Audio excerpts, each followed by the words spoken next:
दोस्तों नमस्कार, स्वागत है आप सभी का। अगर फिर से आई चलते हैं बिहार की ताजा खबरों की ओर, लेकिन उससे पहले अगर आपने अभी तक इस चैनल को सब्सक्राइब नहीं किया तो कर ले, जिससे कि आपको बिहार की ताजा खबर रोजाना मिलती रहे।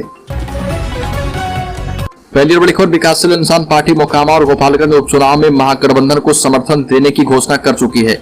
बीआईपी चीफ मुकेश सैनी ने गठबंधन को अपना समर्थन देने की घोषणा की है। इन दोनों सीटों पर गठबंधन की ओर से आरजेडी के प्रत्याशी चुनाव लड़ रहे और इससे पहले बीआईपी सुप्रीमो ने दोनों उपचुनाव नहीं लड़ने का ऐलान किया था।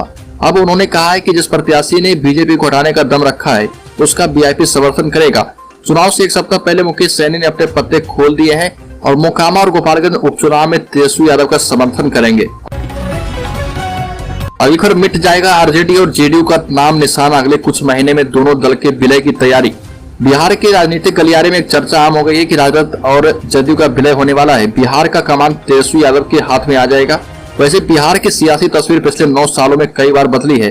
जो दल 7 चुनाव लड़ते हैं सरकार बनने के बाद एक साथ टिक नहीं पाते, जिनके खिलाफ चुनाव लड़ते हैं उनके साथ बिना चुनाव लड़े साथ आ जाते हैं। लेकिन इस बार ऐसा हो रहा कि बिहार की राजनीति के कई नाम और निशान बदल जाएंगे और यह बदलाव जदयू और राजद में होने वाला है। सूत्र बता रहे हैं कि राजद और जदयू दोनों ही नए बदलाव के लिए तैयार है। बताया जा रहा है कि दोनों दलों की तरफ से इसकी तैयारी शुरू हो गई है। अंदर खाने की बात मानी जाए तो कुछ बिंदुओं पर अभी सहमति बननी बाकी है। इस साल के अंत में या अगले साल की शुरुआत में दोनों दल एक हो सकते हैं। अगली खबर, वाल्मीकि टाइगर रिजर्व में जंगल सफारी आगामी 1 नवंबर से शुरू होगा। इसी के साथ पर्यटन सत्र भी शुरू हो जाएगा। इसके लिए बीटीआर प्रशासन तैयारी शुरू कर दिया है। सफारी के लिए रास्ते को दुरुस्त कराया जा रहा। पर्यटक जंगल safari, e rickshaw, cycle, pathway समेत इको टूरिज्म का लाभ उठा पाएंगे और इसके लिए बीटीआर प्रशासन ने तैयारियां शुरू कर दी है। अगली खबर, खगड़िया में बनकर तैयार होने वाला है इंजीनियरिंग कॉलेज। खगड़िया में इंजीनियरिंग कॉलेज बनकर तैयार होने वाला है। जिला मुख्यालय से 25 किलोमीटर के दूर अरौली प्रखंड के रौन पंचायत में अभियंत्रण महाविद्यालय कॉलेज अत्याधुनिक सुविधाओं से लैस होगा। कॉलेज 8 एकड़ में फैला हुआ, लगभग 73 करोड़ की लागत से इंजीनियरिंग कॉलेज बन रहा। निर्माण कार्य बीते वर्ष 2020 के जून माह से किया जा रहा। कार्य को युद्ध स्तर पर किया जा रहा है और कॉलेज लगभग 96% बनकर तैयार हो गया है। अगली खबर, सिंगापुर से दिल्ली लौटाए लालू यादव। आपको बता दें कि 25 अक्टूबर तक ही देश से बाहर रहने की थी इजाजत। फिर से इलाज के लिए जाएंगे सिंगापुर। राजद सुप्रीमो लालू प्रसाद यादव रात सिंगापुर से दिल्ली लौट आए। किडनी का इलाज कराने के लिए सिंगापुर गए हुए थे। उनकी बेटी रोहिणी आचार्य भी सिंगापुर में ही रहती है। लालू प्रसाद अभी पटना आएंगे कि नहीं इसका कार्यक्रम तय नहीं है, लेकिन यह जानकारी है कि वो फिर से 10 या 11 नवंबर को सिंगापुर जा सकते हैं।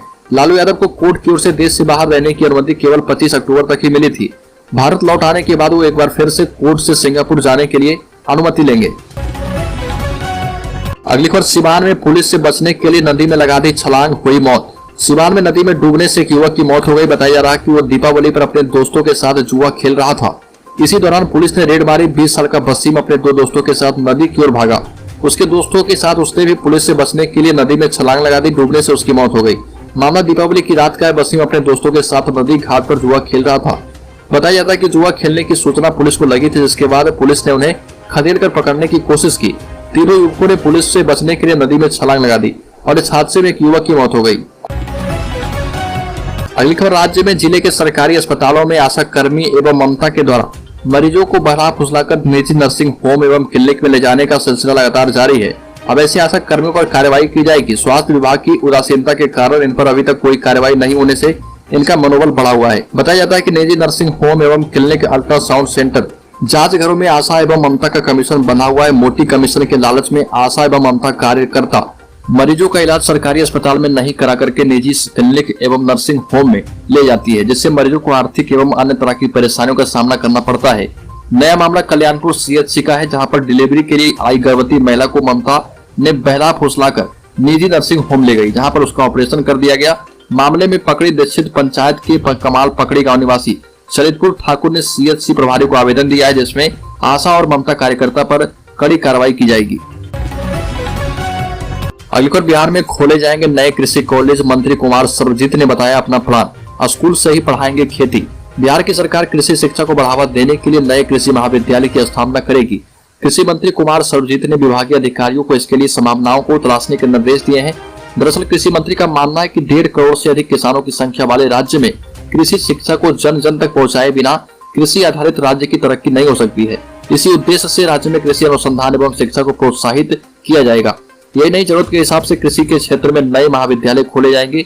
गौरतलब है कि 2021-22 के बजट में सरकार ने स्कूली पाठ्यक्रम में कृषि शिक्षा को बढ़ावा देने का प्रावधान किया है। अगली जमुई में 11 लोग शराब के नशे में हुए गिरफ्तार। जमुई में शराबी और तस्करों पर उत्पाद विभाग के द्वारा लगातार कार्रवाई की जा रही है। दीपावली त्योहार को लेकर देर रात को उत्पाद विभाग के द्वारा शहर के कई इलाके में चलाया गया विशेष अभियान में बड़ी संख्या में शराबी को गिरफ्तार किया गया। इस अभियान के तहत 11 शराबियों को गिरफ्तार किया गया। गिरफ्तार सभी शराबी महाराजगंज, कल्याणपुर, लगमा इलाके के बताए जाते हैं। उत्पाद पुलिस के द्वारा चलाए गए चेकिंग अभियान के कारण शराबियों में हड़कंप मच गया है। जमुई उत्पाद अधीक्षक संजीव ठाकुर ने बताया कि विभाग के आदेश के अनुसार ये बड़ी कार्रवाई की गई। अगली बिहार में नहीं थम रहा डेंगू का कहर, विपक्ष के निशाने पर आई निर्देश सरकार। बिहार के विभिन्न जिलों में डेंगू का कहर लगातार बढ़ रहा। बिहार के विभिन्न जिलों से 8,000 से ज्यादा मामले सामने आ चुके हैं। हालांकि सरकारी आंकड़ों के मुताबिक 7,875 नए मामले सामने आए थे। भाजपा के दिग्गज नेता और राज्यसभा सदस्य सुशील कुमार मोदी ने इस मामले में नीतीश सरकार पर निशाना साधा और गठबंधन सरकार पर आरोप लगाते हुए कहा कि डेंगू जैसी बीमारी पर लगाम लगाने में बिहार सरकार नाकाम साबित हो चुकी है। बिहार के सीएम नीतीश कुमार और उप मुख्यमंत्री तेजस्वी प्रसाद यादव और साथ ही स्वास्थ्य मंत्री भी हैं। उनकी प्रशासनिक लापरवाही की वजह से प्रदेश में डेंगू मरीजों की तादाद बढ़ी है। बिहार के पूर्व उप मुख्यमंत्री सुशील कुमार मोदी ने आरोप लगाते हुए स्वास्थ्य और नगर विकास दोनों विभाग के मंत्री तेजस्वी यादव की लापरवाही से डेंगू के मरीज बढ़ने की बात कही है। अलीगढ़ मोकामा में अपने पुराने शिष्य की पत्नी को जिताने के लिए जोर लगाएंगे ललन सिंह। 26 और 27 को करेंगे प्रचार। जेडीयू के राष्ट्रीय अध्यक्ष ललन सिंह मोकामा में चुनाव प्रचार करने जाएंगे। ललन सिंह अपने पुराने शिष्य अनंत सिंह की पत्नी नीलम देवी के पक्ष में प्रचार करेंगे। बिहार विधानसभा के मोकामा सीट पर हो रहे उपचुनाव में अब जेडीयू के वरिष्ठ नेता भी प्रचार में कूदने वाले हैं। जेडीयू से जो जानकारी मिल रही है उसके मुताबिक राष्ट्रीय अध्यक्ष ललन सिंह 26 और 27 अक्टूबर को अपने पुराने शिष्य अनंत सिंह की पत्नी नीलम देवी के लिए चुनाव प्रचार करने जा रहे हैं। ललन सिंह का लोकसभा क्षेत्र मुंगेर है और मुंगेर के अंतर्गत ही मोकामा विधानसभा क्षेत्र भी आता है। कभी ललन सिंह के लिए ही अनंत सिंह काम करते थे, लेकिन कई सालों तक दोनों के बीच दूरियां बनी रही। अब एक बार फिर से नीतीश कुमार की महागठबंधन में जाने के बाद नजदीकियां बढ़ी है और तेजस्वी यादव के आग्रह पर ललन सिंह ने प्रचार करने का फैसला लिया है। अगली बिहार के कुछ जिलों में रसोइया को नहीं मिला है मानदेय। राजेपुर थाना क्षेत्र के काशी पकड़ी मध्य विद्यालय की रसोइया को महापर्व छठ पूजा में भी मानदेय नहीं मिला है।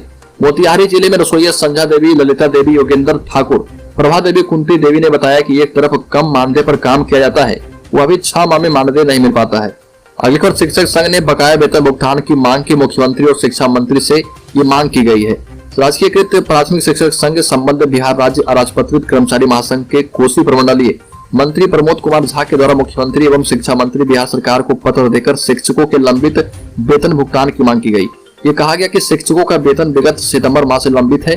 साथ ही 9 प्रशिक्षित शिक्षकों की एरियर 2019 से एवं ऐसे मद से वेतन पाने वाले शिक्षकों का 15% वेतन वृद्धि का भी एरियर भुगतान नहीं किया गया है।